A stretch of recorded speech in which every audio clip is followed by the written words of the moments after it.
Magandang hapon po. Ito po ang resulta ng Lotto Draw ng 5 PM Miyerkules, May 1, 2024 sa 2D Lotto 26, 13 in exact order. Sa 3D Lotto 2, 6, 5 in exact order. Ito po ang mga paalala at paraan kung paano makuha ang inyong napanalunan.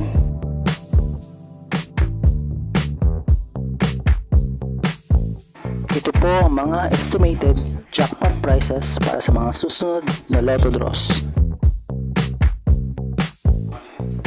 Kung nagustuhan mo ang video ito, please like, share, and subscribe para sa mga updated na Lotto draws. Click this button to subscribe. Thank you for watching.